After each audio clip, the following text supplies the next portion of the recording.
One, frat bros save America as protests erupt across college campuses. Some fraternity brothers from UNC protect the American flag. A perfect topic for an episode of Off the Rails with Will and Pete. Two, your responses to our conversations this week regarding the fall of Howard Stern, the embarrassment of Joe Biden, the debate over the war in Ukraine, and whether or not black and white are simply superficial manufactured differences to erase the memory of who we really are. And three, the legend behind God Bless the USA, Lee Greenwood.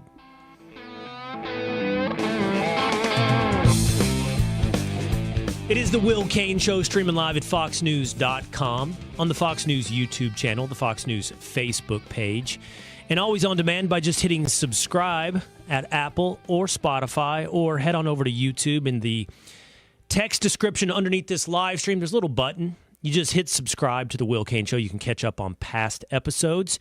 You can look and watch past exclusive interviews. You can watch the Will Cain Show shorts by just hitting subscribe.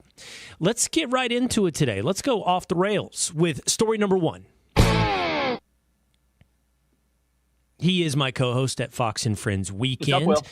my co-host of Off the Wall, and of course now Off the Rails here on the Will Cain Show. It seems to me that he is sitting somewhere, I don't know, at the Acropolis in Greece as he joins us here. It looks like Greece. If you can hear the bells chiming, it's noon here in Charleston, South Carolina. And so all the church bells are ringing throughout the city. It's awesome. Charleston's an awesome city. I've been here before, but haven't really experienced it. So it is right at noon. We are live. You can tell we're live because the church bells are going here in Charleston. It sounds like they're playing a whole hymn. Hopefully they finish up here in a second. Here's the thing. Is Charleston Zach Bryan, or is Charleston, what's a better example, Florida Georgia Line? Here's what I mean. Is everyone says Charleston is great. Everyone would rank it near the top of their favorite cities, Charleston, South Carolina. In the same way that everybody at one moment loves Zach Bryan, or everyone in one moment loves Florida Georgia Line. My question, though, is Charleston too popular in a way that is unsustainable? Do they have their little boomlet of a moment? And because it gets so popular, everyone rushes in to Charleston. I have the same concern for your new hometown of Nashville. And then in 4 or 5 years, 10 years, because everybody rushed in, it ruins something for the sustainable long term. On the opposite end of the spectrum, Zach Bryan goes incredibly nuclear, but he's going to be around. I think we're going to be listening to Zach Bryan in 20 years. It's quality music that will stand the test of time. Now, the problem is with Charleston, huge culture, lot of history, great city of the South. But I hear way too many people who are outsiders who love Charleston, so much so that it makes me wonder, what do you love about Charleston? And how many of you are going to change Charleston? So, I don't know. Are they Florida Georgia Line, or is Charleston Zach Bryan? Sometimes I'm just amazed at how your brain works, Will. We did not script this one bit. He seized on Charleston and took a country music analogy that I don't actually fully understand. All I know is that Charleston's a great city. Okay, it's going to hold up. It's clearly been a great city since, they were defending it in the Revolution. So this has been, but it still, I think, remains small enough. It's a gem. Like, nothing can be taller than the highest church towers in the city. So there is a limit to the amount of congestion you can have inside the city because of those limitations. So I think it holds. I think it holds nicely. It's got plenty of room for growth if it needs to, but the historic part of it is preserved. I think the culture, I don't know. I don't know what the culture was like 25 years ago vis-a-vis now, but nice people. But I've told you, I think that Nashville is at its peak. I think it's you could argue that its heyday may have already been in the past, but it is reaching its peak of popularity. Larry Ellison says they're going to soon move Oracle to Nashville. And anyone that's ever lived in Austin, I went to the University of Texas for law school. Anyone that's ever lived in Austin has always said, well, you should have seen Austin back in the day. I was there in the 90s, and people would say, oh, Austin in the 70s. That's when it was great. And now that I was there in the 90s, I'm sure it's my privilege to say to people who live there now, oh, but you should have seen it in the 90s. That's when it was manageable and not totally full of Californians. So I do worry about cities like Austin. I do think that Nashville needs to be careful that it doesn't now backslide down the slope of having, in this house, we believe love is love and, Ukraine is the savior of democracy signs. And I worry, Charleston is in that group. It's Charleston. It's a much smaller member of the group, but it's a member of the group that includes Charleston and Nashville. I don't know if you went further west. I think you'd probably make the argument that Boise, Idaho's in the fraternity, but it's in the fraternity of cities that in the past weren't trendy and cool, but are trendy and cool. And when you get too trendy and cool, I worry about your future. And you worry about things that I just don't worry about. I just enjoy it for what it is. I don't know what it was before, but it seems pretty cool right now. Here's what I'll say. It's harder to get to than Nashville. It's harder to get to than a lot of places. There just aren't as many direct flights. And I think that limits, it's got an itty bitty airport. I think that'll limit the amount of growth that Charleston sees, which is a good thing. You're right. Boom towns go sideways. Nashville sometimes has a little bit of that feel. Still feels great to me. But past its prime, I don't know. Charleston's just delightful. Yeah, that's it. I'm going to add one more member to the fraternity. I'm just having fun with this. Another member of the fraternity is Bozeman, Montana. Now, I lived in Montana for a year, and back then you would have said Missoula was the cool city. But Bozeman has taken over, I think, as the cool city, where a lot of, Californians again, or hunters and fishermen and businesses are moving to Bozeman. And I should sort of fill out the bracket of the fraternity. Who are the members of the cool city fraternity? Austin might be the elder statesman. Nashville's like the vice president of the chapter. And, Charleston and Bozeman are on the come up in the fraternity. But I'm going to build out this cool city fraternity. Let's talk about this as we're talking about fraternities. You and I did this morning on Off the Grid on Fox and Friends. Really interesting and cool scene out of North Carolina. So the college campus protests, Pete, are really metastasizing. They're growing, and they are at more and more college campuses across the country. They made their way to the University of North Carolina. And the story goes that a group of frat guys were walking across campus and saw that the American flag had been replaced by the Palestinian flag. That in and of itself, notable and disgusting. Yeah. Well, they, I guess, made enough noise that campus administration came out along with campus security and replaced the American flag. And at that point now, they all break out into the national anthem, singing the national anthem. But when campus security leaves, the protesters try to take back down the American flag. Also, by the way, that part of this story, worthy of analysis. But the frat bros protected the flag for the better part of an hour while being pelted by water bottles and, rocks and various projectiles. And I think we just learned, frat bros, the savior of UNC, the savior of America.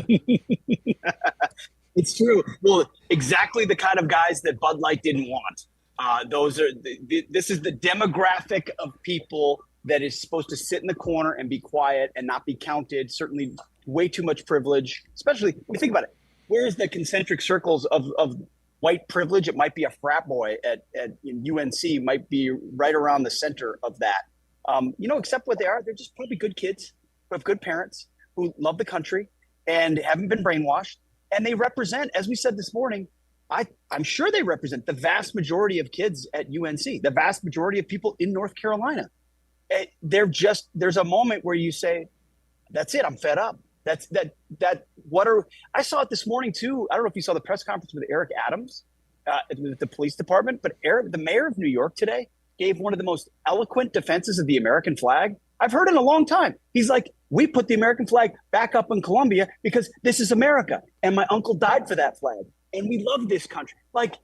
We're at a place where if you can't defend this, if you can't go to your campus administrators and say, in America, pull that garbage flag down and put our flag up, then we really have lost everything. So these frat boys, I think you're right to seize on it. They took what could have been an easy moment to fold, to say, hey, this is just kind of how it is, or might not. And they said, this is it. We're not taking it. And the administrators don't care enough, but we do, so we're going to stay. And I think it takes that type of guts every once in a while just to remind these intersectional, whatever pro-Palestinian Hamas lovers that you don't represent what most people think, and you're crazy, and you're extreme, and you're not welcome. Certainly at the University of North Carolina to raise that flag. And I think that's a great thing. You know, I said it's worthy of its own analysis that they took down the American flag. I mean, I don't want to be guilty of saying the obvious, because I think that, you know, certainly you and Rachel and I, when together, we do understand the obvious point that needs to be made. So, which is this, Pete. I was at breakfast this morning. This is what I do. I like to go to breakfast with my buddies. It's my big social outing. It's what I am left with in life now, breakfast with my friends. And we were talking about this. One of my friends, there's like 5 or 6 of us, and one of my friends is Jewish, and he's obviously very passionate about this issue of what's happening. His daughter goes to the University of Texas, and you saw this past weekend on Fox and Friends, I put up a picture he sent me of you know, pretty close to, if not obvious, anti-Semitic signs on campus in Austin. And we were breaking down, you know, like, who are these protesters, right? And what are they protesting? And I told my friend, the only trouble I have in matching your passion, because you clearly see the anti-Semitism and you focus on the anti-Semitism. And I think that's part of the pie. But I don't think it's the majority of the pie. And he doesn't agree with me. He disagrees with me.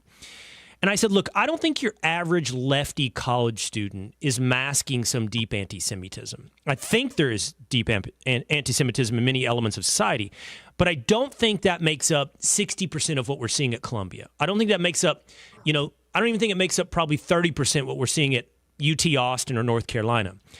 I think there's so many layers to this, right? And you and I broke it down off the wall. Like, there is the organized effort. There's the Student Justice for Palestine, which has money and organization behind it. I think a lot of these kids don't even go to school, by the way. I don't think they're students at Columbia. They're not students at these colleges. So that's another level and element. The big element, and then there's the anti-Semitic element. And the big element, which you and I have discussed, is and I don't mean to be dismissive, but like, I'm going to use the word ignorant instead of dumb, because dumb implies you have a lack of IQ. Ignorant implies you have a lack of education. And that's what we're talking about. Like, I think the vast majority of the average student that joins this stuff is looking for purpose and meaning. He or she is pretty empty in life. They want to have something to attach themselves to that's greater than themselves. And they've been indoctrinated in an education system for 50 years. I know they're not 50 years old. I'm saying this has been a half a century in the making, where ignorance is allowed to fester because enlightenment is seen as, I'm a champion of the oppressed. I am against the oppressor.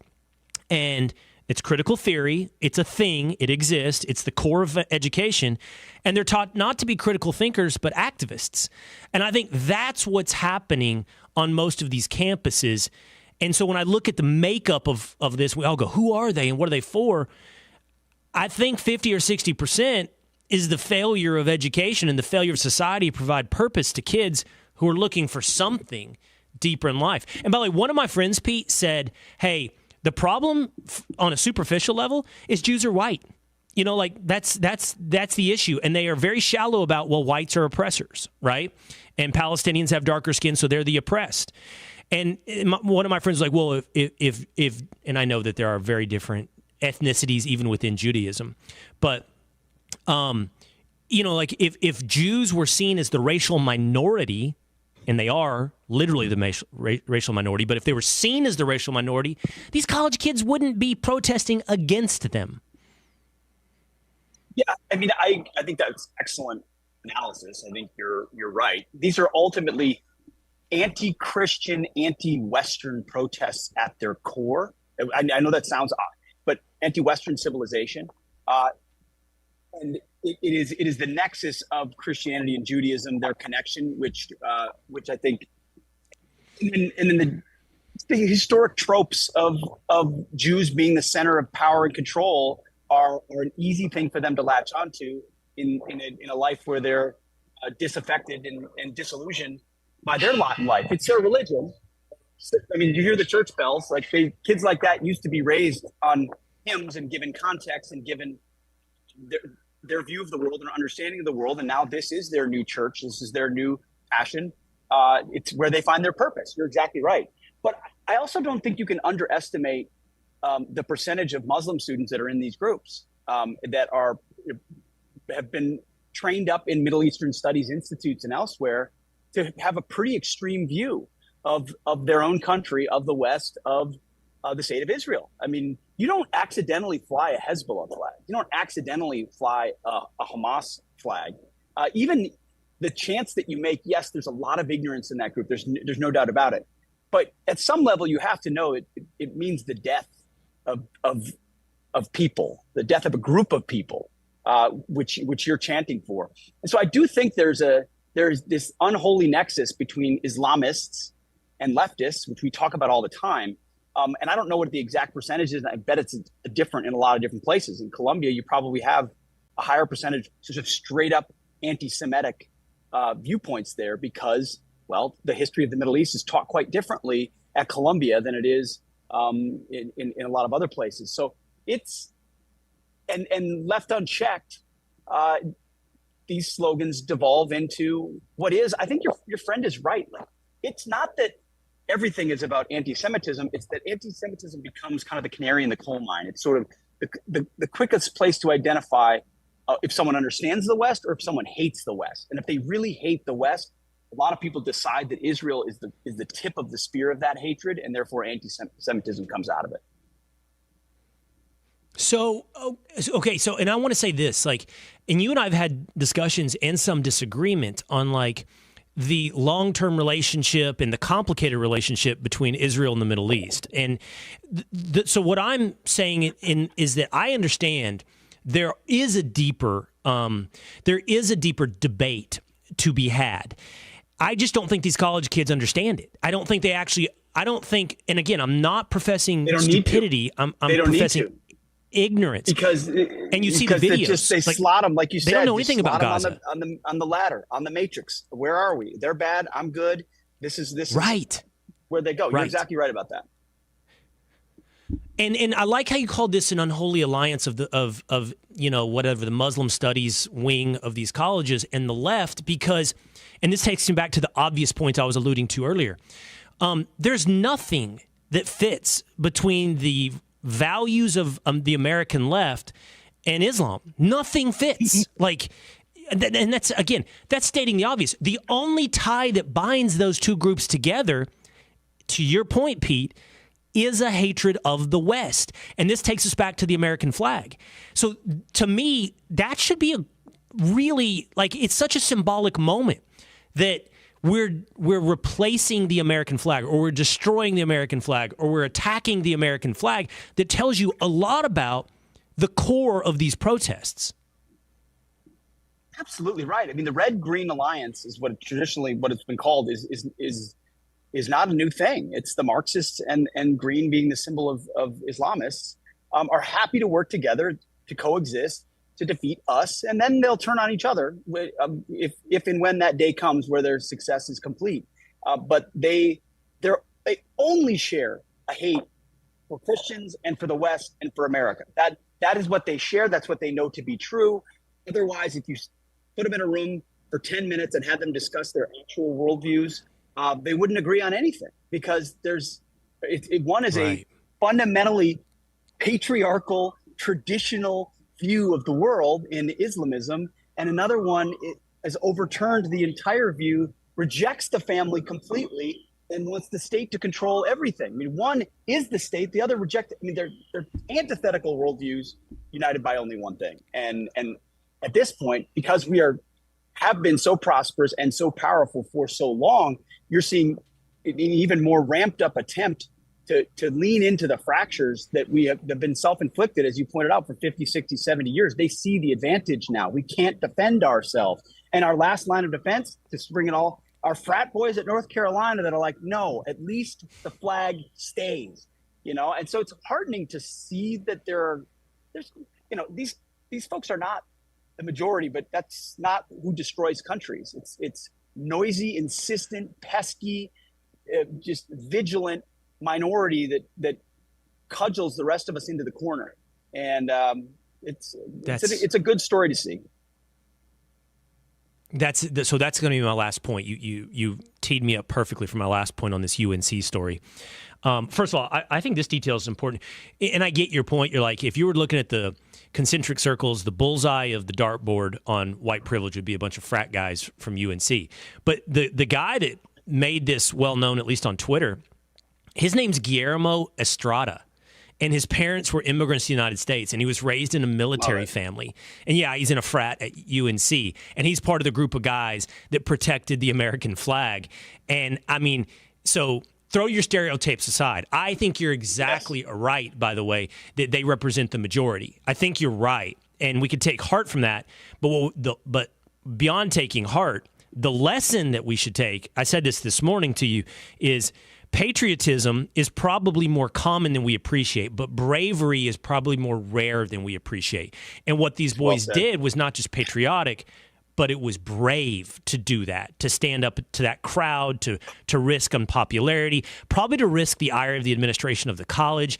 It was patriotic, but more importantly, it was brave. I love that. I love that. You know what? Because bravery, I think of the guys I went to college with, good guys. They're brave guys, I would think.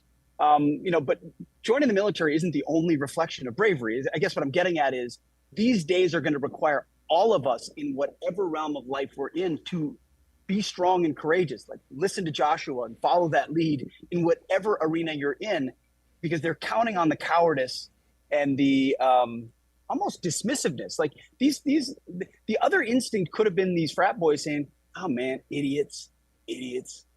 Nobody listens to them." Totally. It's easy to do nothing. That's easy to do nothing always. So in that sense, like I said, it's really encouraging. And it's the instinct of men to want to stand up and be strong. There's not a lot of instances where that's being portrayed or modeled properly in our society. It's a whole nother deal.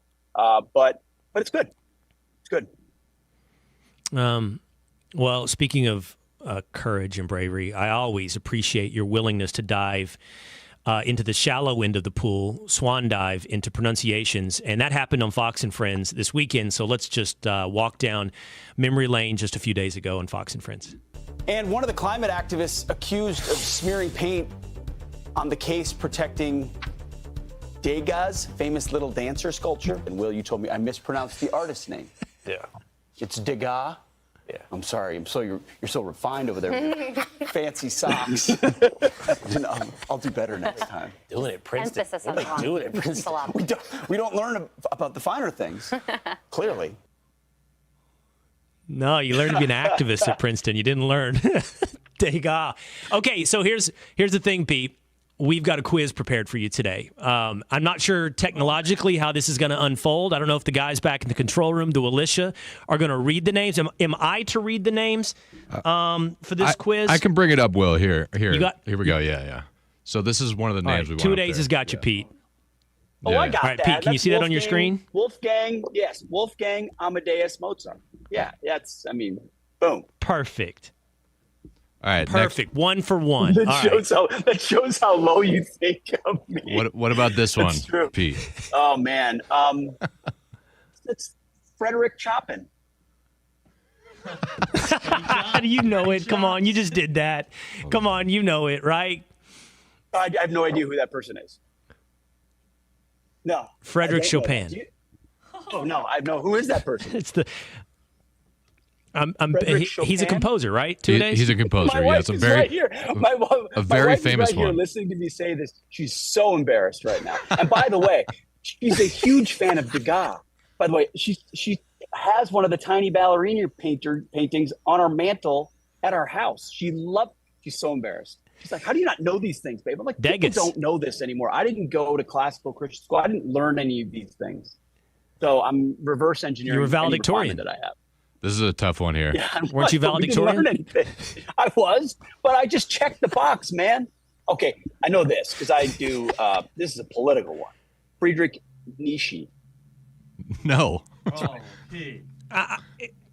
well, here's the thing on this one, 2 days. I'm not going to punish him.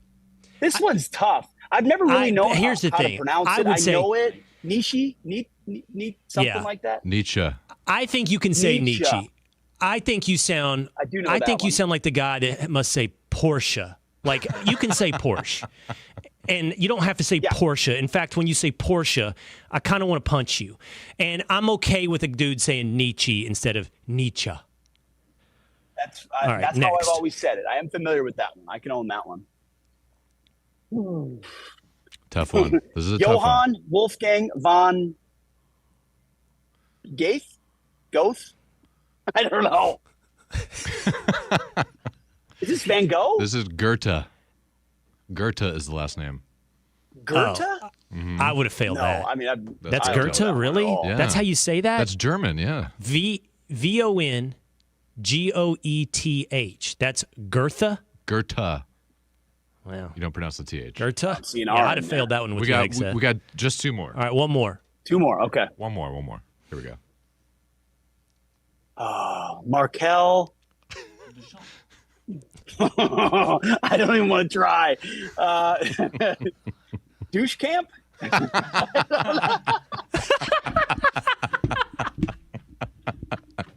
Very close. That was very, very close. Douche What camp? is it for real? It's Duchamp. Marcel. Duchamp. Marcel Duchamp. Okay, wait. Never heard of him. And I asked for a bonus. Yeah. I asked for a bonus for you, Pete. Okay, because I mean, they can't all be like fancy composers and artists. I mean, come on. So I asked for a bonus for you, and Shohei to give you Ohtani. Okay, Shohei Ohtani. Boom! He got it. Proud of you, bud. Took me a long time to get that one. Hey, you watched two pitches blow by on Shohei Ohtani, but that third strike was going to be hit out of the park, and you got it with Shohei Ohtani. Oh, that's a heck of a game. Okay. Wow. All right. Speaking of bravery, I want to hit this story with you. West Virginia, a trans shot putter stands ready to win the competition until a bunch of middle school girls in West Virginia say, no, we're not going to compete. That was the story 1 week ago, Pete. And that's another instance of brave young women saying, I'm not going to participate in an injustice. Now, the newest item in this story is those, I believe it is 4 or 5 girls, have been suspended from athletic competition, in, I believe, in the state of West Virginia for refusing to participate against this trans athlete. Now, you saw this because yesterday we were supposed to do this on Fox and Friends, and I fired off a quick email in response with my point of view, which I got chastised by Pete. He said, never, ever send in your point of view ahead of time. It sets a horrible precedent. What?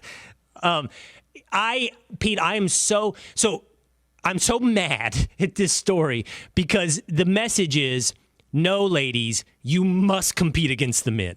Like, you if you dare not compete against the men, you don't get to compete at all. You're suspended. Absolutely. By the way, the reason you don't...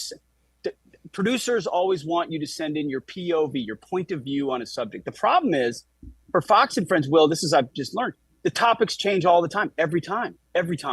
And so you send in a bunch of point of view on a topic, and it's just the frustration isn't worth it. So that's why. It's my formal protest. This is an amazing story because it's the kids that show the courage and the adults that are the cowards. And again, just like North Carolina, this is not Portland or Columbia. This is West freaking Virginia. Okay. This is not, this shows you public institutions, how much they bend the knee to priorities from elsewhere.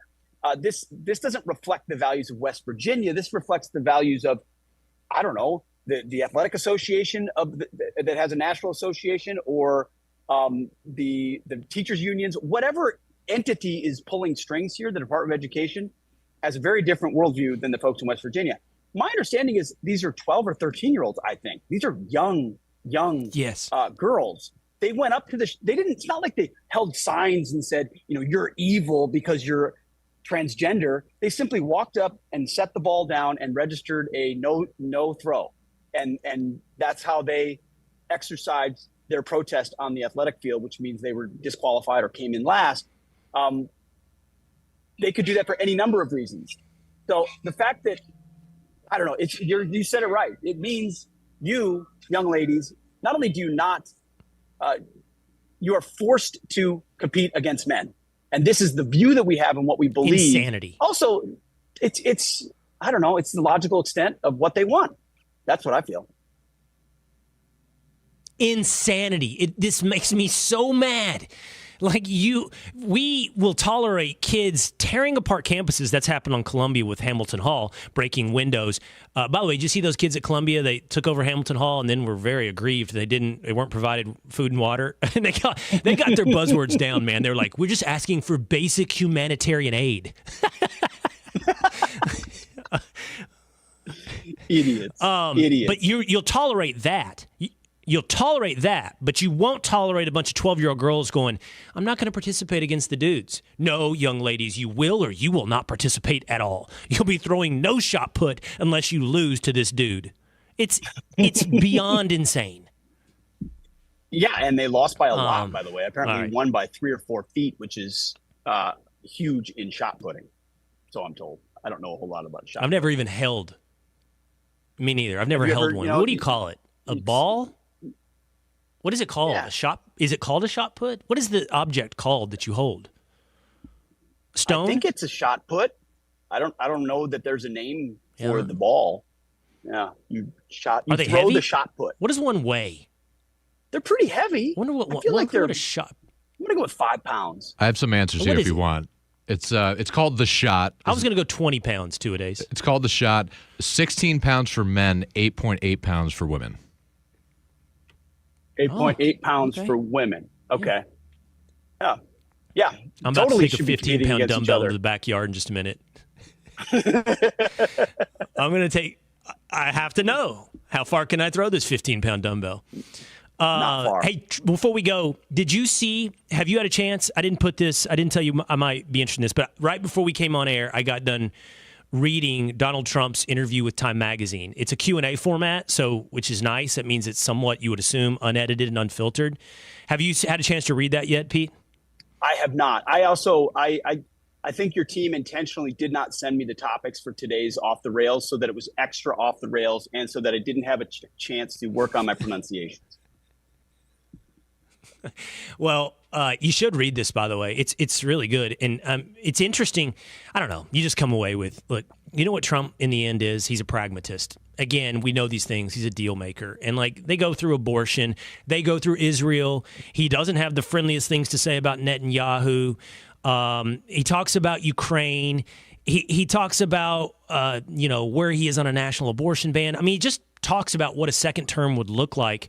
And I don't know. I just found it really fascinating. And the obvious point to make is in no world would and in no world has Joe Biden done something like this. Like whatever it was, 45-minute interview with a reporter, ask me whatever you want, let's go. It's really something. Completely Trump in incapable. time. And we've said this before too, Will, but Donald Trump is actually a really moderate guy. And the problem is they've opened the door on the right side of the aisle for after Donald Trump, a far more ideologically conservative, type of candidate than even Donald Trump. And it's amazing how much they've whipped themselves into a fervor over someone who really is, as you said, mostly a practical businessman who's willing to look at both sides and take a pretty balanced approach. All right, last thing, another real quick trip down memory lane before we go from just a few days ago on Fox and Friends. Watch. All right, by the way, the Will Cain Show, which streams at 12 Eastern time at foxnews.com, the Fox YouTube, and the Fox Facebook. That's what I've got coming up this week. Douglas Murray. Rebecca Heinrichs did not like my interview with David Sachs last week on the war in Ukraine, so she's welcome to come on and have the debate. Lee Greenwood, nerd-rotic of YouTube fame, and there's one guy's face that didn't make it. I didn't make the graphic. I don't know. I didn't make the graphic. You didn't make your team thinks I don't help. No, this team. My team sent it in. This team. Fox and Friends thought putting Pete on the graphic will not help people watch the Will Cain Show? Correct. Yeah. Wow. I need to speak to manager. So Pete will be there too. Okay. So wait, hold on. I think it's definitely you not sent in the list of all your guests. I was on the list of the guests that you sent to Fox and Friends Weekend, and they make the graphic. First of all, that troubles me a little bit. Why are you outsourcing the promo of your show to another show? That seems a little odd. Your team should be working harder. I don't know what they do. Why can't your team make the graphic and then give it to Fox and Friends based on what you think is best for the show?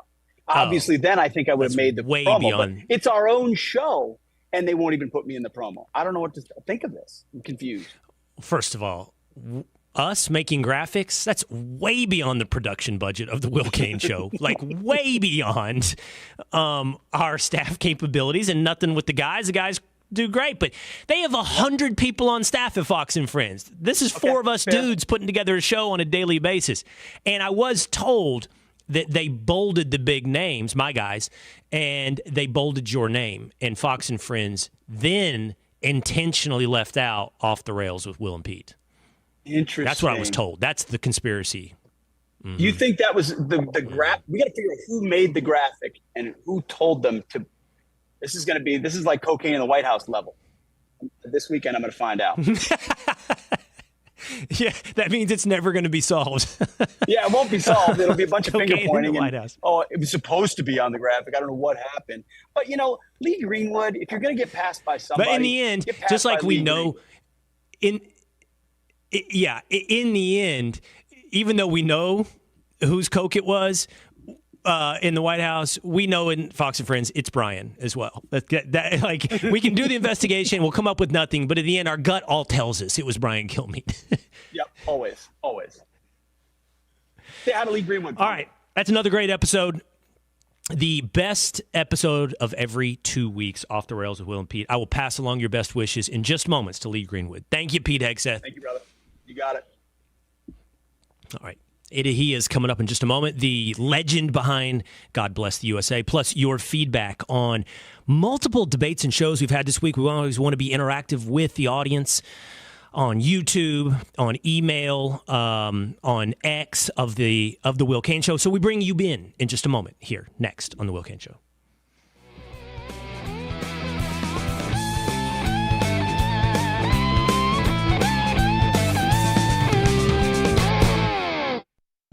Fox News Podcast Network. I'm Emily Campagno, and this is the Fox True Crime Podcast. And I had nothing to do with her disappearance, but people still accuse me of it. I sit down with the people who lived the nightmares. I was in shock. I was just devastated. The investigators who tirelessly worked on the case. I feel for their families, and I really hope that they can catch this guy. Bringing you closer to the story than you ever thought possible. Listen and follow now at foxnewspodcasts.com or wherever you get your podcasts. Did you hear the news? Now you can. With instant updates from Fox News for Amazon Alexa. Breaking stories and top headlines, the economy, and so much more. Brought to you by Fox News, America's #1 cable news network. Plus, setup couldn't be easier because everything's ready to go in the app. Just say, Alexa, play news from Fox. In Fox News. It's the latest when you need it, on demand from Fox News and Amazon Alexa. From the Fox News Podcasts Network. I'm Janice Dean, Fox News senior meteorologist, and my podcast, the Janice Dean Podcast. Every week, I'll be focusing in on a person, a place, or a thing that deserves your attention because it makes the world a better place. Be sure to subscribe to the Janice Dean Podcast at foxnewspodcast.com or wherever you listen to your podcasts. And don't forget to spread the sunshine. America's listening to Fox News.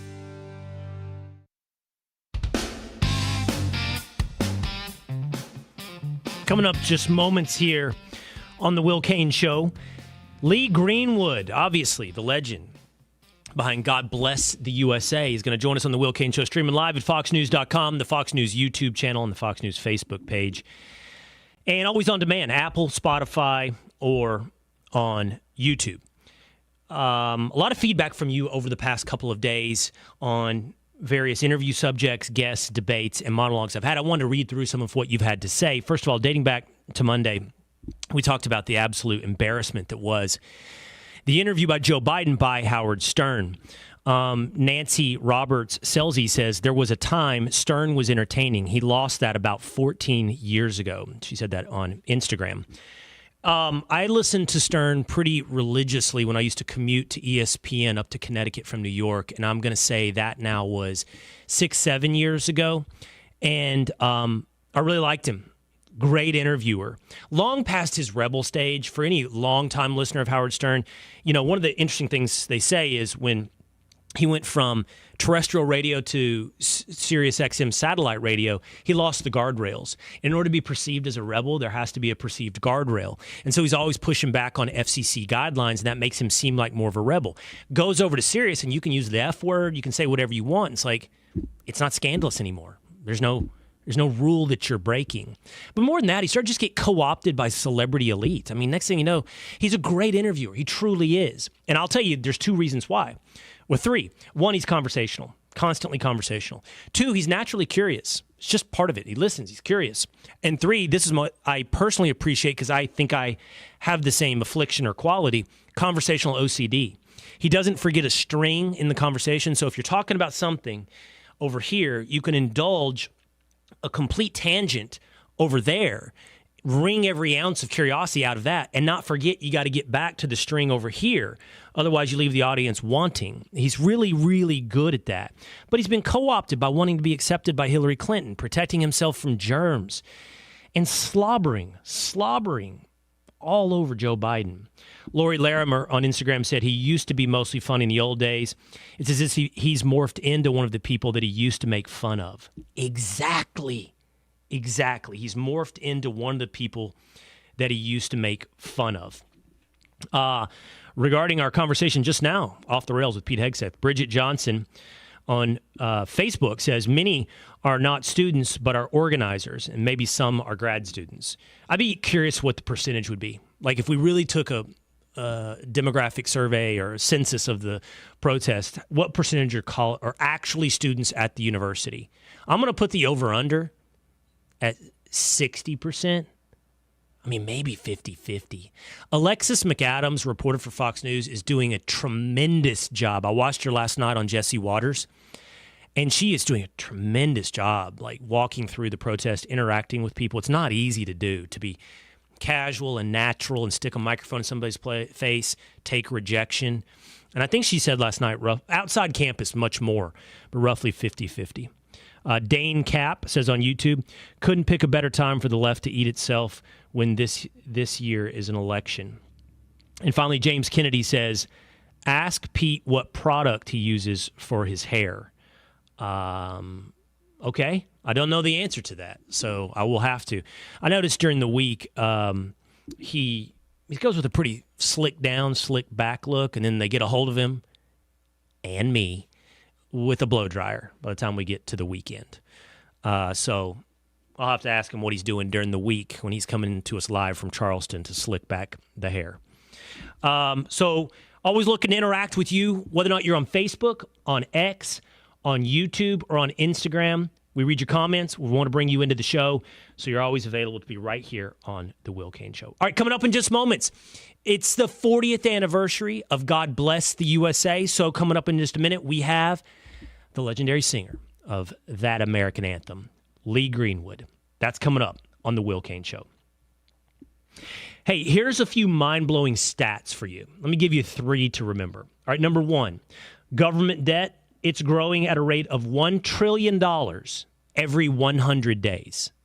Number 2, since 2020, every dollar in your wallet has lost 24% of its purchasing power. 24%. And number 3, in just 18 months, the cost of groceries and basic necessities for a family of 4 has gone up an average of $11,000 a year. You lost 24% of your purchasing power. You spent $11,000 more a year on basic necessities, and the debt is growing at $1 trillion every 100 days. Outrageous. I don't care who you are. So what are you going to do? How do you protect your savings with those 3 staggering statistics in mind? Well, I bought gold, which, by the way, hit record highs. It's expected to hit $3,200 an ounce this year. And who better to work with than Lear Capital, the leader in precious metals investing. I encourage everyone, call Lear, 800-920-8388. Get their free $3,200 gold report. They've got 25 years of experience, countless 5-star reviews, and listen to this, 24 hours risk-free purchase guarantee. All of that speaks volumes to their credibility. Ask for their free $3,200 gold report and see if you qualify for up to $15,000 in bonus gold. Here's how. Call 800-920-8388. That's 800-920-8388. If you're watching us on YouTube or Facebook, the number is at the bottom of your screen. If you're listening to us, it's 800-920-8388, or go to Lear, W-I-L-L, learwill.com. Lee Greenwood, coming up on The Will Cain Show.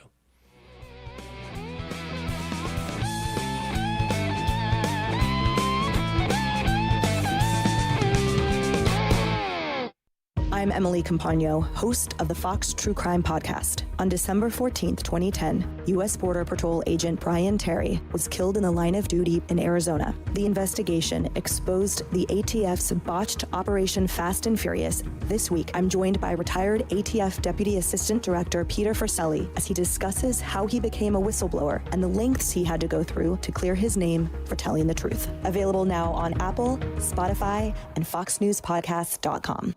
Pete Hegseth's eye-opening new book, The War on Warriors. The army I fought for has gone woke, and it's time to fix that. The veteran and Fox and Friends weekend host exposes the problems in today's military. How a far-left ideology has infiltrated the system and is putting our entire country at risk. With critical insight into the changes that need to happen in the Pentagon and America before it's too late. The War on Warriors by best-selling author Pete Hegseth. Order now at foxnewsbooks.com.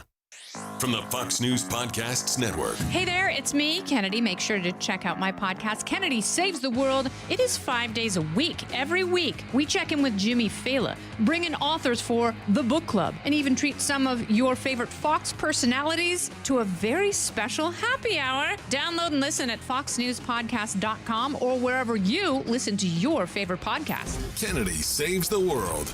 America's listening to Fox News.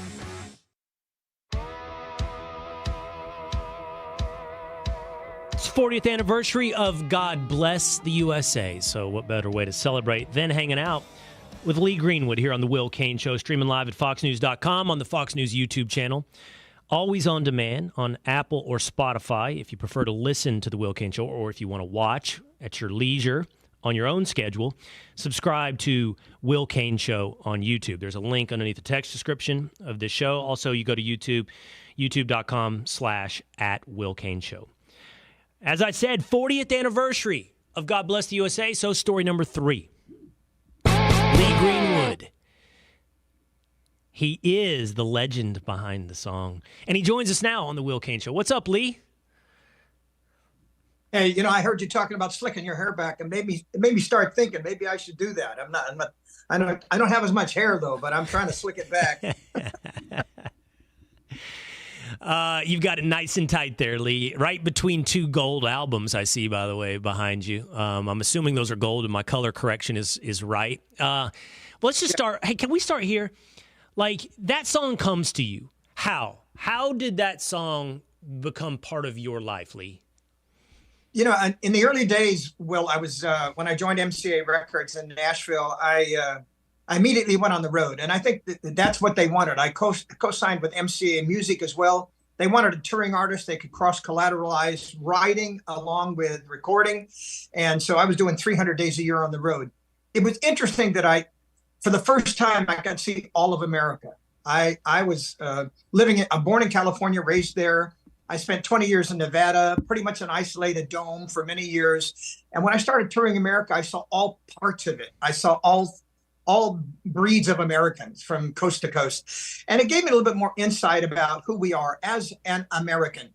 And because my father served in the Navy for 4 years and a Merchant Marine for 2 years, right after the bombing of Pearl Harbor, I have respect for the military, of course. But when I got to the point where I kind of was listening to what people were saying, I hadn't heard anybody say for a long time, I'm really proud to be an American.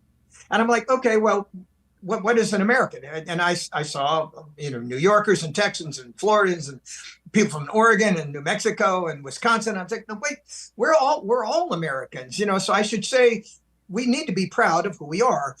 And of course, I'm a Christian, so I put God first in this song that I wrote in the back of my bus one night after touring through Texas and Arkansas, I don't know, somewhere in the South. And I had a piano in the back of my bus, and I just sat down and started writing it. And I brought it to my producer, Jerry Crutchfield. Really? God bless him. He's gone now. And we recorded it. And then that was the history. So you wrote it in one night? Yeah. One night, piano, back of the bus. I'm curious, like when you took it to the record company, was everybody all in right away? I mean, the sentiment, the message, everyone was like, yeah, that's great. And I asked that, Lee, because I'd also be curious how, Nashville, or if it weren't a country music song, LA would respond to the same song today. That's a great question, and I got a good answer for you. We were recording in Nashville as a separate profit center of MCA, owned by Universal. And it was Reba McEntire, George Strait, the Oak Ridge Boys, Barbara Mandrell, and myself. And we toured like crazy people. But we had to get home enough that we could record 2 albums a year. That's 12 songs twice. So we went through an awful lot of music, but trying to keep it country. And I had my own brand of country. I mean, I'm West Coast. My background's probably rhythm and blues and jazz, unlike a lot of people who maybe recorded in Nashville. So the kind of music was our brand of country, if you will. When it came to that album, You've Got a Good Love Coming in 1985, we'd already filmed a video. And my producer and I had very candid conversations about what my theme of songs that we released would be. And I'm kind of a crooner, I love the ballads. We have a lot of ballads like Kenny Rogers did and Ronnie Millsap and a few others. When we came to God Bless USA, a patriotic anthem, he said, if you want to do this, we'll do this. But I think we need to get Universal behind us. So for the very first time, after 6 albums, we flew to Los Angeles and let the company make that decision, what would be the single. And so it was Irving Azoff, who ran Universal, and he's a member of the Hall of Fame, by the way, who said, I want God Bless USA to be the single. You could have knocked me down because that was the only one I wrote on that album. And I'm like, I'm not pushing for my own music just because of publishing. But I was pleased that he called the single. So it got a little legs, it was like number 11 on the charts during that year. It didn't go all the way, but it was a slow burn. And then, of course, what happens is like the public makes a choice and says, that's what we want. And that's what happened. So I know your answer. I already know how you're going to answer this. At least I think I know how you're going to answer this. But I want to ask you the same question that I asked. I had the privilege of interviewing Charlie Daniels. And I asked Charlie this question because I think I'm trying to remember who I read, which artist it was. I can't remember which artist it was and what song he had that was far and away, his biggest song. Not that he didn't have bigger, not that you don't have other big ones. I gotta say, I remember being at one of my buddy's houses when I was little, and he had an older sister, and she would play Friends Are Friends Forever. I mean, so loud. I couldn't help but learn the words and all that. So here's the question. Wait, one more anecdote. I saw Waylon Jennings at the House of Blues in Los Angeles. I'm a big Waylon fan, right? And everybody wants him to sing Lukenbach, Texas, right? He's got a ton of hits, and he was drinking in those days, and he had a glass of whiskey, and he walked over to the microphone. He's, I'm going to tell y'all a secret. I hate that blanking song. and so I asked Charlie Daniels, how do you feel about Devil Went Down to Georgia? It's been a big part of your success, but here's what I heard Waylon say. I read this other artist say, you can get resentful of having to sing this one song over and over. Yours, obviously, is very patriotic and has got deeper meaning than just being a popular song. You ever okay, enough of God Bless the USA? Heck no. I have a friend, Bill Medley, one of the Righteous Brothers, and I saw him one time in Lake Tahoe after they'd had a pretty good run, and he was performing there in the lounge with a band, and the song, I Had the Time of My Life, had just come out. And I love what a great production. He sang it with the duet partner. I can't remember what her name was. And he said, I hate it. I said, Bill, go with it, because this is a career song for you. You may not know it, but the public has already said it's your career song, just like Love and Feelin' was with Bobby Hatfield and used in Top Gun later. And so you'll be remembered for a lot of songs, but this is one, it's an earmark, a milestone in your career. Now you ask me about God Bless USA. I never get tired singing it because I know the impact it has for the people who hear it. It's also one of my favorite that I wrote. I mean, I have written many other songs that are my favorites as well. Like I said, I've got an R&B background, and there was several songs that I had written and played on and sang on in my first 10 or 15 albums. They kind of identified my career.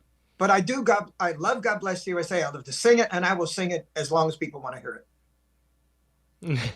And by the way, that was Charlie's answer as well when it came to Devil Went Down to Georgia. He's like, look, how can you not appreciate something the audience appreciates?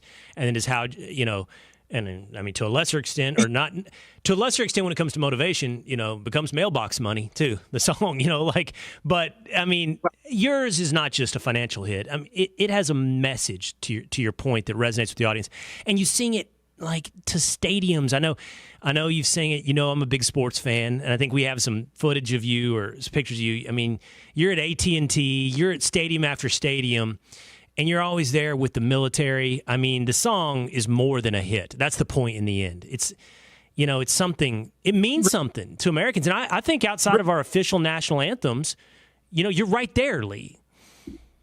That you mentioned stadiums is interesting because, and I'm going to get to my DVD here, which launches in a couple of days in a second. Did you see the movie The Gladiator? Yeah. Remember when the old gladiator turns to Richard Crowe? Is that his name? Russell. And he says, "Win the crowd, you win your freedom." When I go on to UT Stadium, which is 110,000 people, and I walk on the field, I get that feeling like the Christians and the Lions. If I make a mistake, they're going to eat me. It's like, and so I'm always thinking about the magnitude of what I'm about to do and how I deliver it to the audience and how that's going to make them feel.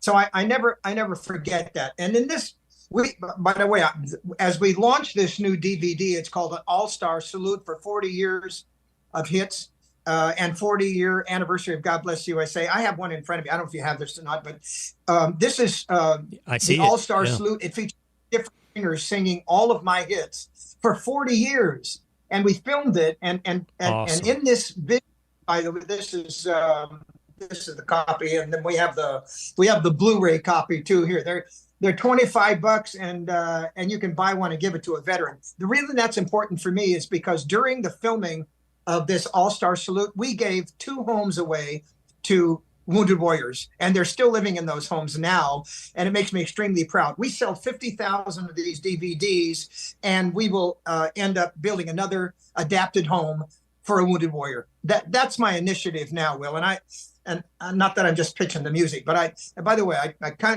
I like the picture on the back of this a lot better. Kind of like that one instead of that one, but whatever. Well, Lee, I know that about you. I'm not going to pretend like that I'm old friends with Lee Greenwood, but I've had the chance to meet you a couple times, and I know that about you, that veterans and giving back is a big part of your career. I want to come back to it in just a moment, actually. We'll come back to the album. Because I was talking to you about this in the green room. You mentioned it in passing all those years in Nevada. That story you told me. You used to deal blackjack, right? Was it blackjack? I dealt 21 and roulette. Yeah. You dealt 21, you dealt roulette, and you told me you had the last show of the night in Vegas. I told people this story since then because I think it's fascinating. What'd you say it was 4:30 a.m. or something like that, your show? And it's actually a popular show because you told me, isn't that when everybody gets off? Like everyone who works in Vegas. And I was in Vegas for the Super Bowl with my son. Man, good luck getting breakfast. The time when Vegas is dead is from about 6 a.m. to about noon. There's nothing to be had or done in Vegas. But it's still alive at 4:30 a.m. and you could catch Lee Greenwood? Yeah, we were at the Sarah Hotel, and we had a show called Mod Squad Marmalade, oddly enough. And we would follow, any of the main acts, Louis Prima or some of those Buddy Hackett or whatever in the lounge. And our first show was 4 a.m. for 45 minutes. The second show was 5:15 a.m. and I'm done. So 2 shows a night from 4 to 6, and then go to bed at 6:30 when the sun's up. Or on the other side, before you go to work at 4 a.m., what do you do for the evening? I go see a show. Okay, great. So you're getting like 2 and 3 hours sleep a night. It was the hardest gig I had ever played. Oh, I bet. All right. Let me put up his album, the All-Star Tribute, again one more time, because I want anybody listening on podcast instead of watching on YouTube to know this. It's the All-Star Salute to Lee Greenwood. Listen to the names that are going to be there. Performances by Jamie Johnson, Big and Rich, Gavin DeGraw, Lee Bryce, Michael Ray, Tracy Lawrence, Crystal Gale. It's an incredible lineup. And again, the DVD, which Lee just told us all, it's going to go back to to help building a home for veterans. It's the DVD, which he's got right there. He's holding up for you right now. It's the 40th anniversary of God Bless the USA. It goes on sale this Friday, May 3rd, $25. And again, and by the way, at leegreenwood.com. And that's $50,000. That's a new home for a veteran. Awesome stuff you're always doing, Lee. Thank you so much. Thanks. All right. Lee, we're going to have a little internet trouble there at the very end, a little bit of a tough connection. But I think the audio came through the entire time. His video was expanding, coming in and out. I saw that, and I was like, it's like an accordion of Lee Greenwood. But what an awesome thing to own one of the most legendary songs. I mean, if you were saying there's the national anthem, right? America the Beautiful, and then maybe God Bless the USA, right? It's like from official to unofficial anthems. I think that's a pretty decent Mount Rushmore right there. So check him out at leegreenwood.com. All right. Awesome, fun episode, Off the Rails with Pete. Hit subscribe at YouTube. Share it with your friends. Post it across social media. We appreciate you being part of our community in the comments section. Leave us a review and hang out with us. Just hang out every day here on The Will Cain Show.